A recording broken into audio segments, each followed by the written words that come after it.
I'm taking the jewels. Grandma only left her old cookbooks, Vivian whispered to her friends, loud enough for half the funeral parlor to hear. The sound of her voice cut through my grief like a knife, and I felt my face burn with humiliation. As several family members turned to look at me with pity, I sat in the front pew of the church in Birmingham, Alabama, clutching the worn recipe box that Grandma had specifically requested I receive, while my sister Vivian made no attempt to hide her satisfaction at what she believed was her superior inheritance. My name is Selena Parker, and at 32 years old I thought I understood my family well enough to expect this kind of treatment. For as long as I could remember, Vivian had been the golden child, the one who received praise for simply showing up while I worked tirelessly in the background. Today, at our grandmother's funeral, that dynamic was playing out one final time, and I could feel the familiar sting of being dismissed as the lesser daughter. Poor Selena, I heard Aunt Dorothy murmur to her husband. Always got the short end of the stick, even in death. Vivian's friends giggled quietly, and I watched my sister's eyes gleam with triumph as she adjusted the expensive black dress she'd bought specifically for today. She'd arrived from Atlanta just yesterday, her first visit to Birmingham in over 6 months, carrying herself with the air of someone who expected to walk away significantly wealthier. The contrast between us couldn't have been more obvious. There she sat, surrounded by admirers, while I sat alone with a collection of yellowed index cards and handwritten recipes for casseroles and desserts. At least the jewelry collection will be worth something substantial, Vivian had announced to anyone who would listen during the viewing the night before. Grandma always said those pieces were family heirlooms. Some of them are probably worth thousands. I had said nothing then, just as I said nothing now. But something about Grandma's final wishes felt different. There had been an unusual gleam in her eyes during our last conversation 3 weeks ago, when she'd made me promise to take care of the cookbooks. Promise me, sweetheart, she'd said, gripping my hand with surprising strength for someone so frail. Promise me you'll treasure every single recipe in that box. The funeral director was preparing to escort everyone to the lawyer's office for the reading of the will, and I could see Vivian practically vibrating with anticipation. She'd already made plans for how she would sell the more valuable pieces, keeping only her favorites for herself. As we filed out of the church, I noticed she kept glancing at the recipe box in my hands with a mixture of pity and smug satisfaction, as if my inheritance was proof of my place in the family hierarchy. The years leading up to this moment had established a clear pattern in our family, one that made Vivian's behavior today feel like an inevitable conclusion to a lifelong story of favoritism and neglect. While she'd moved to Atlanta after college to pursue her marketing career, visiting only during major holidays and special occasions, I had remained in Birmingham, building my life around caring for the people who mattered most to me. Every Tuesday and Thursday for the past 5 years, I'd driven the 20 minutes from my downtown apartment to Grandma's house on the south side of the city, helping her with grocery shopping, doctor's appointments, and the general maintenance that comes with aging. While Vivian sent Christmas cards and made brief phone calls on birthdays, I'd spent countless afternoons sitting at Grandma's kitchen table, listening to stories about her childhood and learning the family recipes that had been passed down through generations. You're the only one who really cares about preserving family traditions, Grandma had told me repeatedly over the years. Vivian's too busy with her important career to bother with an old woman's recipes. Those afternoons had become precious to me, not because I particularly enjoyed cooking, but because they represented the only time I felt truly valued by someone in my family. Grandma would pull out her recipe box and walk me through the preparation of her famous Sunday pot roast or her celebrated apple pie, insisting that I write down every detail in my own handwriting. Recipes aren't just about ingredients, she'd say. They're about love and memory and connection. Vivian, meanwhile, had always treated these visits as proof of my limited ambitions. Still playing housewife with Grandma, she'd ask whenever she called during one of my visits, "Don't you have anything better to do with your time?" Her tone carried the implication that my devotion to family traditions was somehow Embarrassing, a sign that I lacked the sophisticated priorities that had taken her to the big city in the corporate world. Our parents had always reinforced this dynamic, praising Vivian's professional achievements while treating my work as a social worker like a temporary phase I'd eventually outgrow. When are you going to find something more substantial? My father would ask during family dinners. Vivian's already climbing the corporate ladder, and you're still dealing with other people's problems. The favoritism had been particularly evident during Grandma's decline over the past year. While I'd coordinated her medical care, arranged for home health services, and spent my weekends helping her organize decades of accumulated belongings, Vivian had contributed occasional phone calls and a few expensive flower arrangements. Yet, somehow she'd maintained her position as the family success story, the daughter whose accomplishments were celebrated, while my sacrifices were taken for granted. Now, as we walked toward the lawyer's office, I could feel the weight of those years of dismissal. Vivian strode confidently beside her friends, already discussing her plans for the inheritance, while I followed quietly behind, wondering if even in death Grandma's final gesture would reinforce my position as the forgotten daughter. The lawyer's office occupied the third floor of a historic building in downtown Birmingham, its mahogany, paneled walls, and heavy leather furniture creating an atmosphere of solemnity that seemed appropriate for the occasion. Mr. Harrison had been handling our family's legal affairs for over 2 decades, and his kind eyes held a mixture of professional compassion and something else I couldn't quite identify. As we settled into the conference room, Vivian had positioned herself prominently at the head of the table, flanked by her friends who'd driven down from Atlanta for what they clearly expected to be a celebratory occasion. I took a seat near the window, still clutching the recipe box, feeling like an observer at someone else's important meeting.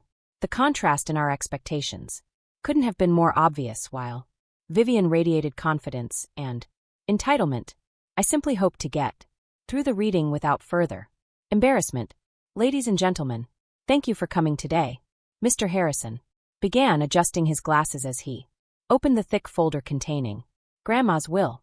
Margaret Ann Patterson was a remarkable woman who thought very carefully about how she wanted to distribute her estate. Vivian leaned forward eagerly, and I noticed her friends exchanging knowing glances. They'd obviously discussed their expectations during the drive from Atlanta, probably calculating the value of various pieces and planning a shopping trip to celebrate Vivian's good fortune. The assumption that I'd received the consolation prize, a box of old recipes, seemed to amuse them, and I caught several poorly concealed smiles directed in my direction. The primary bequests are straightforward, the lawyer continued. To my granddaughter, Vivian Patterson Hughes, I leave my complete collection of jewelry, including all pieces inherited from my own mother and grandmother, along with my personal savings account containing approximately $15,000. Vivian's smile widened, and she actually clapped her hands together in delight. I knew Grandma understood who really deserved the family treasures, she said, loud enough for everyone to hear. Her friends murmured congratulations, and I felt the familiar ache of being overlooked, even though I'd tried to prepare myself for this moment. To my granddaughter, Selena Patterson, Mr. Harrison continued, I leave my recipe collection, including all handwritten cards, the wooden box they're stored in, and any additional materials related to food preparation and cooking that might be found among my possessions. The disappointment in the room was palpable, and I saw several family members exchange sympathetic looks. Aunt Dorothy reached over to pat my shoulder consolingly, while Vivian made no attempt to hide her satisfaction. Well, at least you'll always be able to make a good casserole, she said with mock sweetness, generating another round of barely suppressed laughter from her supporters. But as I looked at Mr. Harrison's face, I noticed something unexpected. His expression wasn't one of sympathy or regret. Instead, he seemed to be suppressing what looked almost like anticipation, as if the real purpose of today's gathering hadn't yet been revealed. The way he handled the folder suggested there were additional documents, additional surprises that nobody in the room had considered. However, Mr. Harrison said, his voice taking on a more formal tone that immediately commanded everyone's attention. There are additional provisions in Margaret Patterson's will that require explanation, particularly regarding the, shall we say, unique nature of Miss Selena's inheritance. The change in his demeanor was subtle, but unmistakable. Where moments before, he'd seemed to be delivering routine information, now there was an energy in his voice that suggested something significant was about to unfold. I felt my heartbeat quicken, though I couldn't understand why. What could possibly be unique about inheriting a box of family recipes? Vivian, who had been basking in the congratulations of her friends, suddenly looked puzzled. What do you mean by unique? She asked, her voice sharp with suspicion. They're just old recipe cards. What's there to explain? Well, that's where things become quite interesting, Mr. Harrison replied, reaching into his briefcase to retrieve a second folder, much thicker than the first. Your grandmother was an extraordinarily clever woman, Miss Hughes. She spent the better part of 2 years working with me to ensure that her most valuable assets would be transferred to the granddaughter who had demonstrated the greatest commitment to family and the most genuine character. The room fell silent. I could feel everyone's eyes on me, but now the looks weren't filled with pity. Instead, there was confusion, curiosity, and in Vivian's case, the first hint of alarm. Her friends had stopped their celebratory murmuring and were leaning forward with sudden interest. I don't understand, I managed to say, my voice barely above a whisper. What assets? Grandma lived modestly. Besides the jewelry and her savings, what else could there be? Mr. Harrison smiled then, and it was a smile filled with genuine warmth and what I could only describe as anticipation. Miss Patterson, your grandmother owned significantly more than anyone in your family realized. Over the past 15 years, she made a series of very astute real estate investments throughout Birmingham and the surrounding areas. 6 rental properties, 2 commercial buildings, and a small shopping center that generates substantial monthly income. The words hit the room like a physical force. Vivian's face went pale and her mouth fell open in shock. That's impossible, she stammered. Grandma never mentioned any properties. She lived in the same small house for 40 years. How could she own rental properties? Your grandmother was very private about her investments, the lawyer explained. She preferred to let people assume she was living on a modest pension while she quietly built a substantial real estate portfolio. The properties are currently valued at approximately $4.20 $2 million, and they generate around $35,000 per month in rental income. I felt dizzy. The numbers seemed impossible, surreal. My grandmother, who had clipped coupons and shopped for markdown groceries, who had worried about paying for her medications, had been a millionaire. But why didn't she tell me? I asked, struggling to process this revelation. Why keep it secret? Because Mr. Harrison said, opening the recipe box I'd been clutching throughout the meeting. She wanted to see which granddaughter would value family traditions and genuine connection over material expectations, and she wanted to protect her assets using a method that would ensure they went to the right person. He began pulling recipe cards from the box, but as he laid them on the table, I could see they weren't ordinary index cards. Each one was thicker than normal paper, more formal in appearance, and covered in what looked like official stamps and signatures alongside the handwritten recipes. Miss Patterson, he said, looking directly at me, every recipe card in this box is also a legal property deed. Your grandmother spent months working with me to create this system.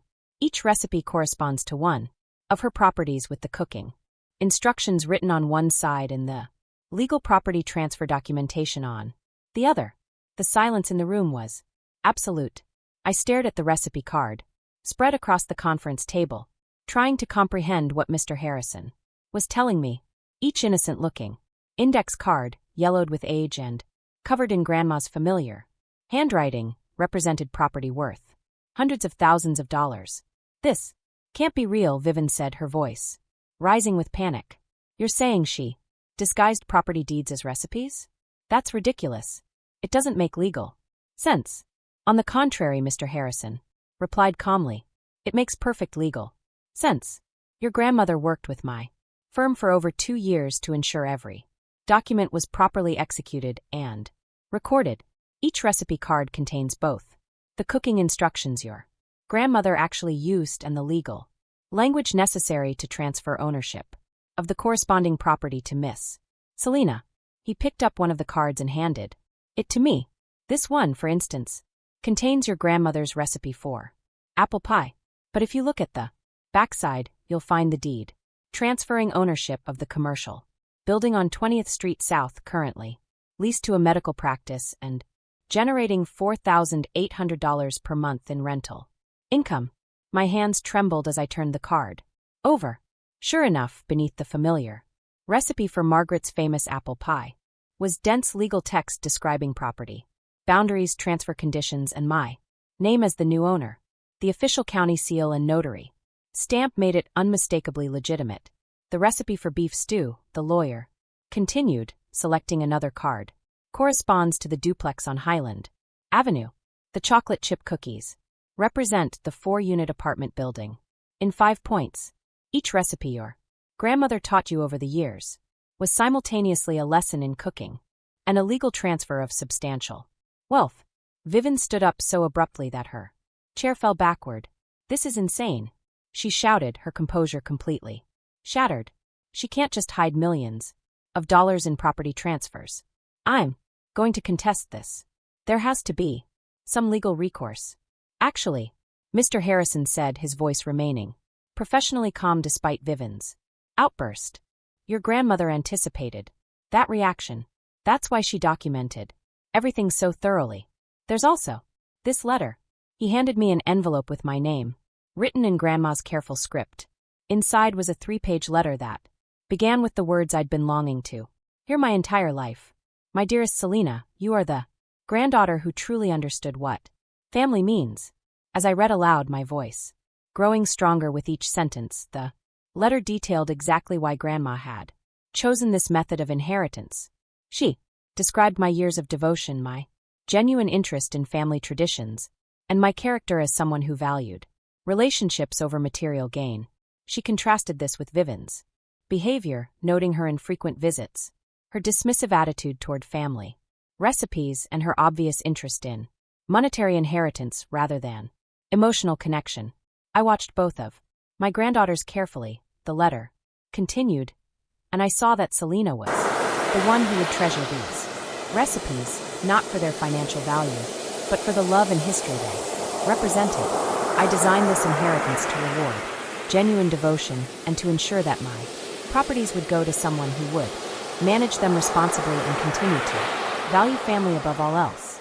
The letter concluded with specific instructions for each property, including details about the current tenants, rental agreements, and Grandma's hopes for how I would continue her legacy of providing quality housing to working families in Birmingham.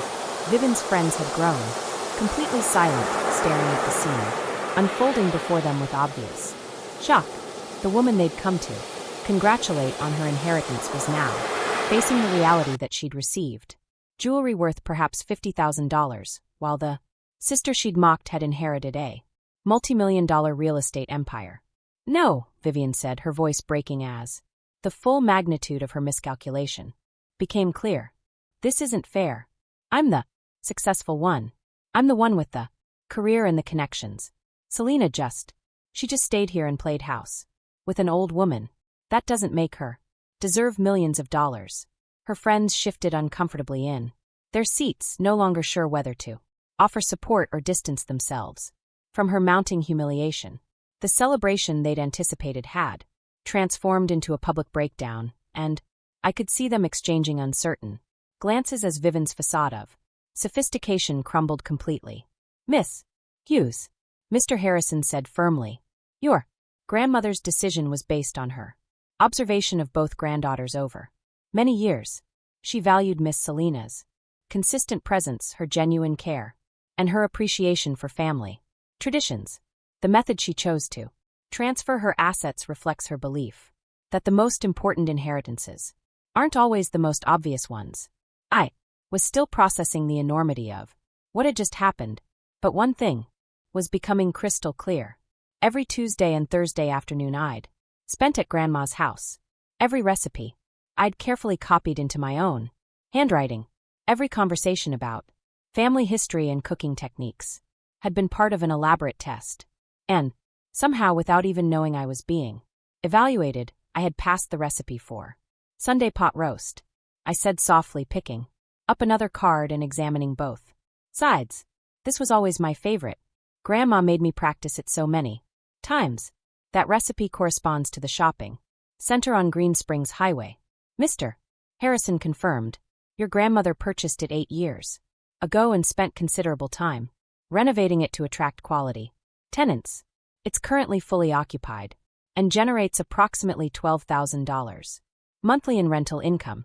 Vivian sank back into her chair, her face white with shock and rage. She tricked me, she whispered. She made me think the jewelry was the valuable inheritance.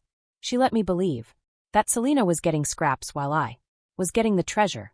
Your grandmother didn't trick anyone, I said, finding my voice as the reality of the situation settled in. She simply gave each of us exactly what we valued most. You wanted material wealth that you could display and sell. I wanted connection and tradition and family history. She made sure we both got what we truly cared about. The lawyer began organizing the recipe cards back into their box, but now each one felt precious in an entirely new way. Miss Patterson, there are additional documents you'll need to review, including current lease agreements, property management recommendations, and tax information. Your grandmother has left you not just substantial wealth, but also the responsibility of maintaining her legacy as a fair and conscientious landlord. As Vivian and her friends prepared to leave, the atmosphere in the room had completely shifted. Where they'd entered, expecting triumph, they were now departing in stunned silence. Vivian paused at the door, looking back at me with a mixture of anger and disbelief. This isn't over, she said, though her voice lacked conviction. I'll find a way to challenge this. It's not right that someone who never accomplished anything should inherit everything. Actually, Mr. Harrison interjected quietly, Miss Selena accomplished exactly what your grandmother valued most. She showed up. She cared. She listened. She preserved family traditions, not because she expected a reward, but because she understood their importance. In your grandmother's opinion, those are the greatest accomplishments of all.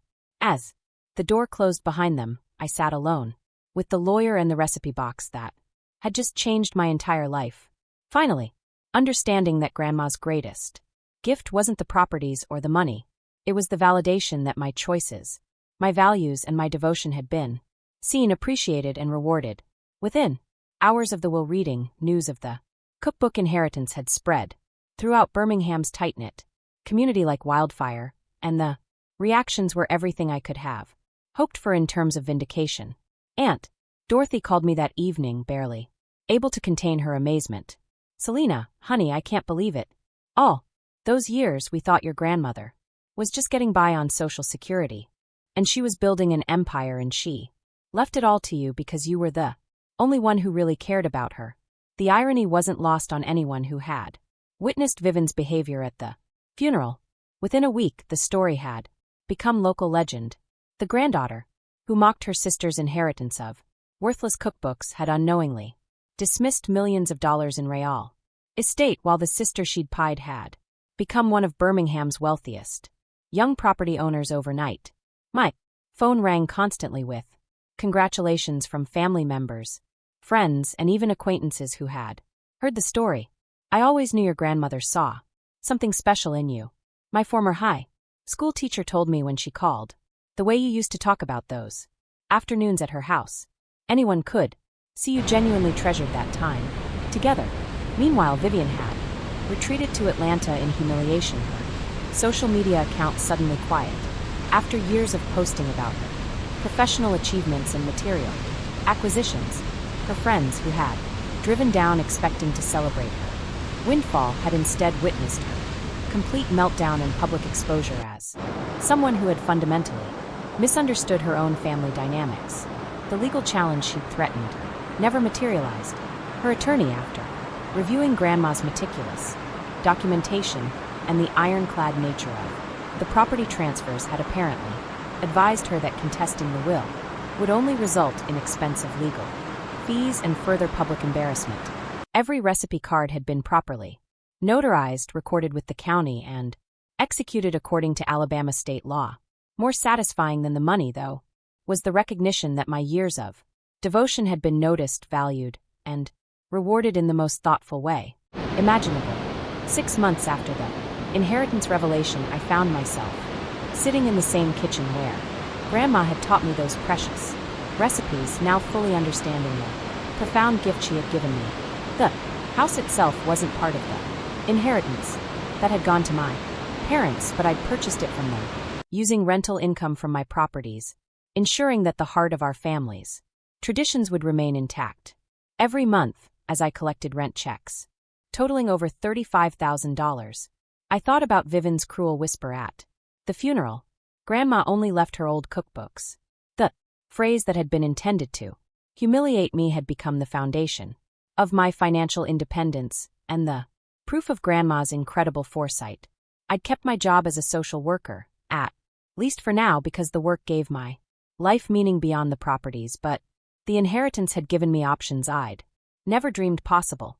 I could afford to take cases that mattered to me without worrying about the pay. I could make donations to causes I cared about. I could travel, pursue education, or start a family without financial anxiety. Most importantly, I'd maintained Grandma's legacy exactly as she'd hoped. I'd kept the same property management company she'd used, continued her practice of fair rent prices for working families, and even used some of the income to establish a small scholarship fund for first-generation college students in Birmingham. The recipe box sat prominently on my kitchen counter now, each card a reminder not just of cooking techniques, but of the deeper lesson Grandma had taught me, that the most valuable inheritances are often disguised as simple gifts, and that genuine love and devotion are always recognized and rewarded, even when we least expect it. The sweet taste of justice had proven more satisfying than any recipe Grandma had ever taught me to make. Vivian and her friends faced lasting social embarrassment when word spread throughout Atlanta's professional circles about her public breakdown at the funeral and her gross miscalculation of the inheritance values, damaging her reputation as someone who claimed to be sophisticated and successful, but had completely failed to understand her own family dynamics. Her financial expectations were permanently shattered when she realized that her jewelry inheritance, while sentimental, was worth less than what I now earned in rental income every 2 weeks, making her previous boasts about deserving the valuable family assets appear foolish and short-sighted. The family members who had always favored her achievements over my devotion were forced to confront the reality that Grandma's careful assessment of our characters had been devastatingly accurate, while Vivian struggled with the knowledge that her dismissive attitude toward family traditions had cost her millions of dollars and exposed her as someone who valued appearances over genuine relationships.